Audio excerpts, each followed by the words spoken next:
नमस्कार मित्रों, मैं हूं डॉक्टर राम जी भाई।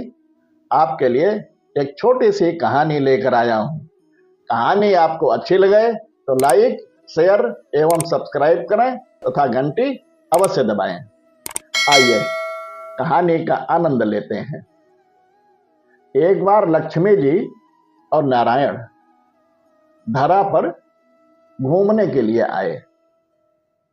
कुछ समय घूमकर वो विश्राम के लिए एक बगीचे में जाकर बैठ गए। नारायण आंख बंद करके लेट गए। लक्ष्मी जी बैठकर बगीचे का नजारा देखने लगी। थोड़ी देर बाद उन्होंने देखा कि एक आदमी शराब के नशे में धुत गाना गाते हुए जा रहा है। उस आदमी को अचानक ठोकर लगी तो उस पत्थर को लात मारने और अपशब्द कहने लगा। लक्ष्मी जी को बुरा लगा। अचानक उसकी ठोकरों से पत्थर हट गया। वहां से एक पोटली निकली। उसने उठाकर देखा तो उसमें हीरे जवाहरात भरे थे। तो खुशी से नाचने लगा और पोटली उठाकर चलता बना। लक्ष्मी जी हैरान हो गई।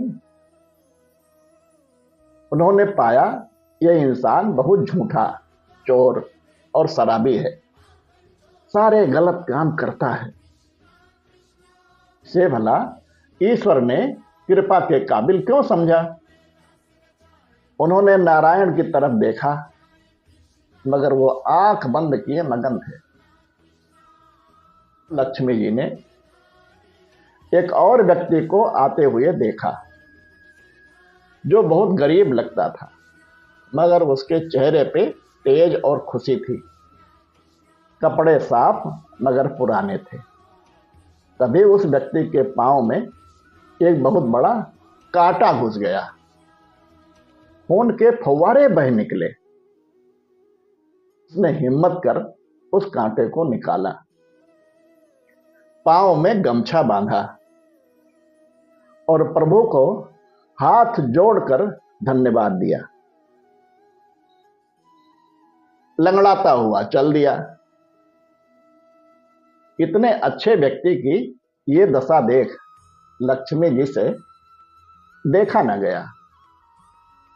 उन्होंने नारायण की तरफ देखा। नारायण अब भी आंख बंद किए पड़े हैं मजे में। उन्हें अपने भक्त के साथ ये भेदभाव पसंद नहीं आया। उन्होंने नारायण जी को हिलाकर उठाया। नारायण आंखें खोल मुस्कुराए। लक्ष्मी जी ने उस घटना का राज पूछा तो नारायण ने जवाब में कहा, लोग मेरी कार्यशैली नहीं समझे। मैं किसी को दुख या सुख नहीं देता। वो तो इंसान अपनी करनी से पाता है। ये समझ लो कि मैं एक अकाउंटेंट हूं। ये हिसाब रखता हूं कि किसको किस कर्म के लिए कब या किस जन्म में अपने पाप या पुण्य का अवसर मिलेगा, से क्या फल मिलेगा।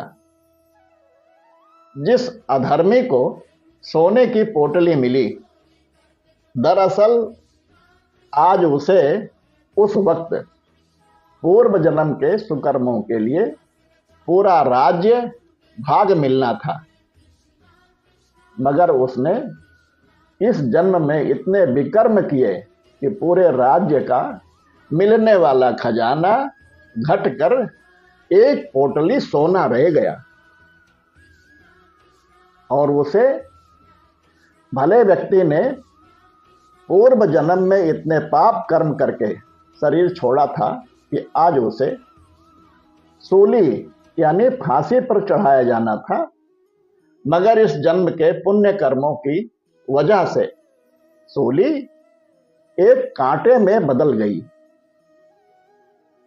अर्थात ज्ञानी को कांटा चुभे तो उसे कष्ट होता है, दर्द तो होता ही है, मगर वो दुखी नहीं होता। दूसरों की तरह वह परमात्मा को नहीं कोसता, बल्कि प्रभु इच्छा मानकर हर कष्ट सहकर भी परमात्मा का धन्यवाद करता है। तो आगे से आप भी किसी तकलीफ में हो तो जरूर विचार करिए, सिर्फ कष्ट में हैं या दुखी हैं। सच्चे दिल से प्रभु पर विश्वास करें, आपकी आधी सजा माफ हो जाती है और बाकी तकलीफ सहने के लिए परमात्मा आपको खुशी खुशी झेलने की हिम्मत और मार्गदर्शन देते हैं। अगली बार फिर किसी नई कहानी के साथ आपसे भेंट होगी। तब तक के लिए सभी को नमस्कार।